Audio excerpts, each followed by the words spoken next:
बिस्मिल्लाहिर्रहमानिर्रहीम। अस्सलाम वालेकुम दोस्तों, कैसे हैं आप सब लोग। उम्मीद है खैरियत से होंगे।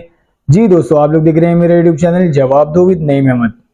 दोस्तों, कल हफ्ते के दिन एमकेएम पाकिस्तान ने गुलशन टाउन में जलसा किया। जलसे में क्या तकरीर हुई उस पर बात करेंगे और जलसा कैसा हुआ इस पर भी बात करेंगे।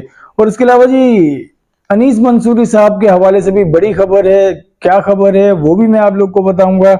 और इसके अलावा आफाक अहमद साहब कल फिर प्रेस कॉन्फ्रेंस करने जा रहे हैं और अपनी प्रेस कॉन्फ्रेंस में वो क्या कहेंगे और प्रेस कॉन्फ्रेंस कहाँ करेंगे इस पर भी बात करेंगे। और पीपल्स पार्टी के एक रहनुमा ने तारीखी मजाक किया है। क्या मजाक है उस पर भी बात करेंगे। तो जी, प्रोग्राम शुरू करने से पहले हमेशा की तरह मेरी आप लोगों से एक छोटी सी गुजारिश है, अगर आप लोगों ने मेरे चैनल को सब्सक्राइब नहीं किया तो चैनल को लाजमी सब्सक्राइब कर लें। कल 2 दिसंबर हफ्ते के रोज एमकेएम पाकिस्तान ने ऐलान के मुताबिक गुलशन टाउन में जलसा किया। जलसा जो एमकेएम पाकिस्तान ने किया, ये बैतुल मुकर्रम मस्जिद के सामने एक ग्राउंड है जिसे जिसे फुटबॉल ग्राउंड कहा जाता है, वहां ये जलसे का इनेकाद किया गया। और जलसे में डॉक्टर खालिद मकबूल सिद्दीकी, इसके अलावा डॉक्टर फारूक सत्तार और मुस्तफा कमाल साहब ने और दीगर लोगों ने खिताब किया। खिताब में खालिद मकबूल सिद्दीकी साहब फरमाते हैं, कराची लो हम आ गए हैं, तेरे बेटे तेरे वारिस तेरे रखवाले हम आ गए हैं।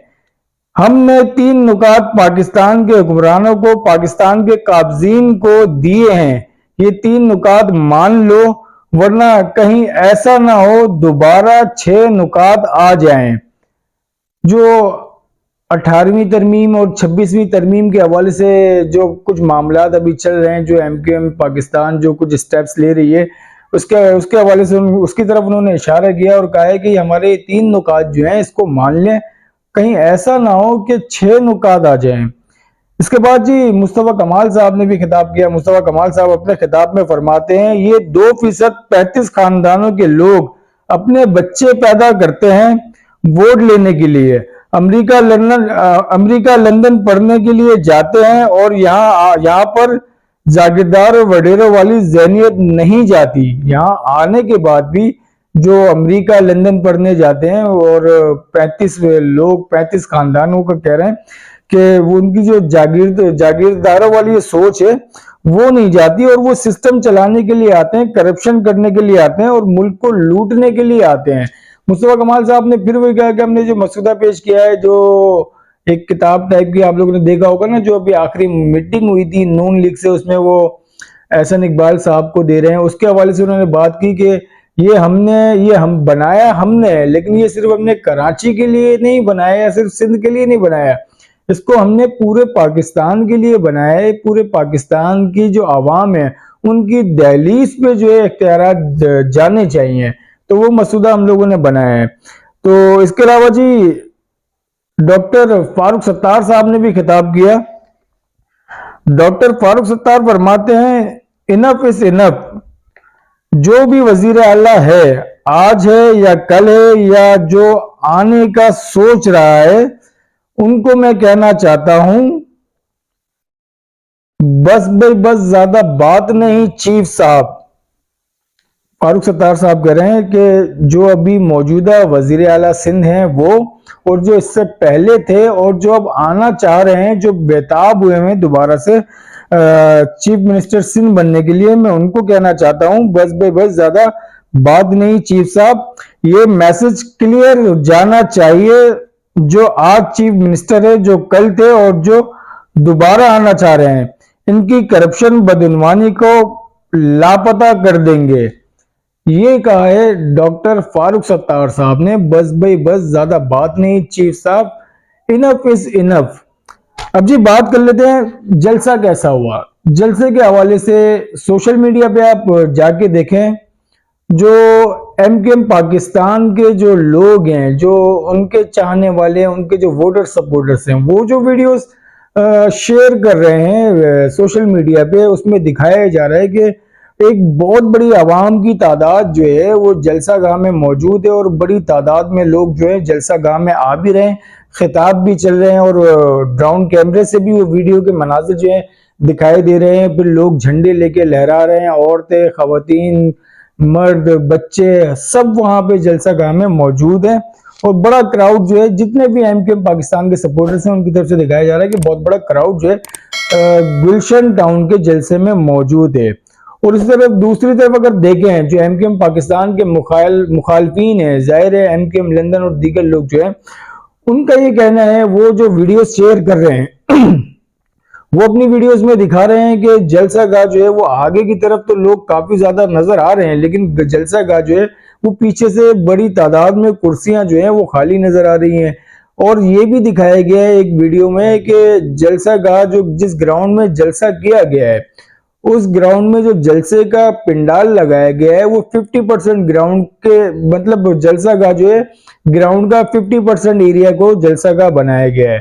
तो इस तरह की अगर आप वीडियोस देखें जो सोशल मीडिया पे बहुत ज्यादा वायरल है, उससे बंदा जज नहीं कर सकता कि भाई जलसा कैसा है, जलसे में कितने लोग हैं, कितने नहीं है, जलसा कामयाब है। जाहिर है एमकेएम पाकिस्तान जो है, उनके जो सोशल मीडिया की टीम है वो वीडियोस जो है बराबर शेयर कर रही है, और जलसे से पहले की भी और जलसे के दौरान की भी उन्होंने वीडियो शेयर की और दिखाया कि बड़ी तादाद में क्राउड मौजूद है जलसा गाह में। और दूसरी तरफ एमकेएम लंदन जिस तरीके की वीडियो शेयर कर रही है, और उनको वीडियो कौन बना के भेजता है ये भी नहीं पता, तो उसमें ये दिखाया जा रहा है कुर्सियां खाली हैं, ग्राउंड का जो 50% एरिया है उसमें पिंडाल लगाया गया है, बाकी ग्राउंड चारों तरफ से बिल्कुल छोटा किया हुआ है। इस तरीके की बातें ना सामने आ रही हैं, तो जज करना मुश्किल है कि कितने लोग थे जलसे में। यूं समझने जो पिछले 4 जलसे हुए इसी तरह का ये जलसा भी था, और जो कोरंगी वाला जलसा हुआ उसमें तो वाकई क्राउड नजर आ रहा था, उसमें भी क्राउड ज्यादा था। लेकिन ये जो जलसा हुआ है ये जलसा भी वैसे ही हुआ है जैसे बाकी के 3-4 जलसे हुए हैं, तो मतलब एवरेज जलसा कह लें आप इसको। अब जी बात कर लेते हैं अनीस मंसूरी साहब। अनीस मंसूरी साहब को आप जानते होंगे, अनीस मंसूरी साहब जिस तरह से उनके मामलात हुए और अली सरवर साहब के, उसके बाद से ना अली सरवर साहब ने कोई व्लॉग किया, ना अनीस मंसूरी साहब ने कोई व्लॉग किया, कुछ पता भी नहीं चला। बस ये इतला है कि अली सरवर जो है वो अपने घर खैरियत से आ गए हैं, लेकिन दोनों ने ही कोई व्लॉग जो है अब तक नहीं किया, तकरीबन 10 दिन हो गए हैं। अब से कुछ देर पहले अनीस मंसूरी साहब ने ट्विटर पे एक ट्वीट किया जिसमें उन्होंने जो उनके चाहने वाले हैं उनको उन्होंने मतलब खराज तहसीन पेश किया, उनका शुक्रिया अदा किया और कहा कि भाई बहुत बहुत शुक्रिया जिन लोगों ने मुझे याद रखा, मैं उनका बहुत ज़्यादा मशकूर हूँ, अपने चाहने वालों का, अपने मेहरबानों का। और साथ साथ अनीस मंसूरी साहब ने ये कहा कि बहुत जल्द मुलाकात होगी व्लॉग में। तो आपको बहुत जल्द जो लोग अनीस मंसूरी अली सरवर साहब का इंतज़ार कर रहे हैं तो उनके लिए एक अच्छी खबर है कि अनीस मंसूरी बहुत जल्द जो है वो दोबारा व्लॉग करने वाले हैं। अब देखते हैं वो व्लॉग आज से करते हैं या कल करते हैं, कब करते हैं, लेकिन उन्होंने अब से कुछ देर पहले ट्विटर पे ये कहा है कि वो बहुत जल्द अपने लोगों के सामने आने वाले हैं बजरिया अपने व्लॉग। अब बात कर लेते हैं जनाब आफाक अहमद साहब। आफाक अहमद साहब की तरफ से ऐलान किया गया है कल 4 दिसंबर के दिन, पीर के दिन, आफाक अहमद साहब एक प्रेस कॉन्फ्रेंस करने जा रहे हैं और तमाम मीडिया हाउसेस को उन्होंने दावत दी है कि वो सब आएं और उनकी जो प्रेस कॉन्फ्रेंस है उसकी कवरेज करें। प्रेस कॉन्फ्रेंस करने का जो उन्होंने मकाम रखा है, इस बार वो अपने घर से प्रेस कॉन्फ्रेंस नहीं कर रहे, इस दफा आफाक अहमद साहब प्रेस कॉन्फ्रेंस कर रहे हैं आरजे मॉल से।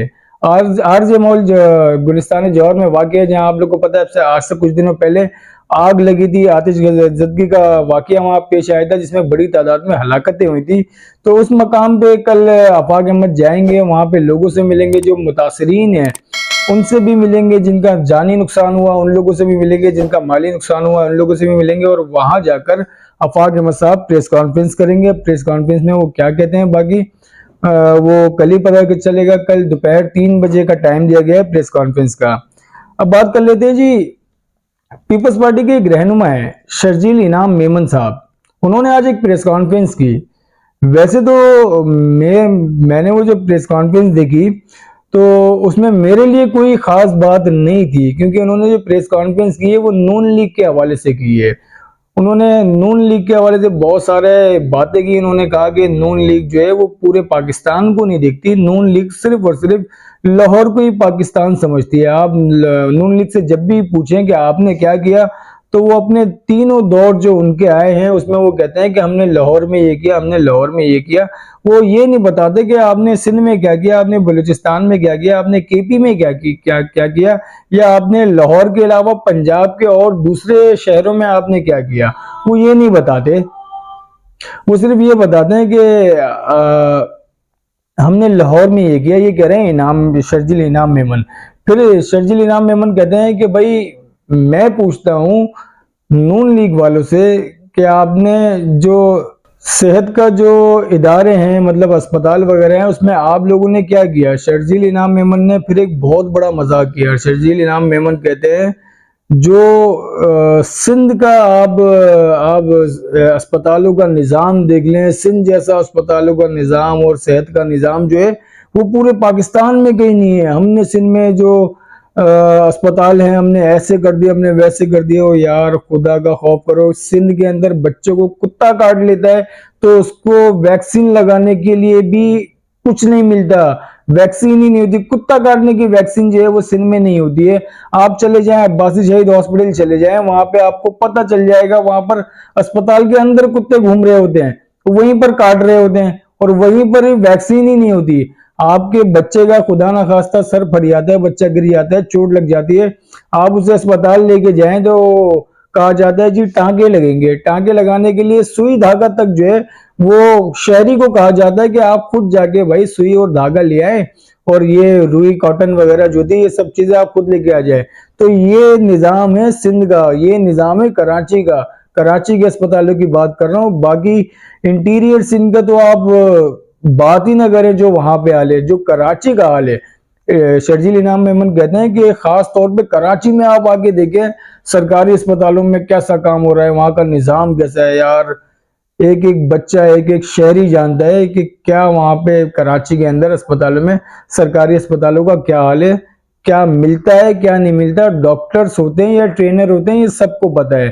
तो इतना बड़ा मजाक जो है आपने आज फिर किया अपनी प्रेस कॉन्फ्रेंस में। वहां पर जो सहाफी मौजूद थे उनमें से बहुत सारे सहाफी जो है वो उस टाइम पे हंस रहे थे शर्जील इनाम मेमन की इस बात पर।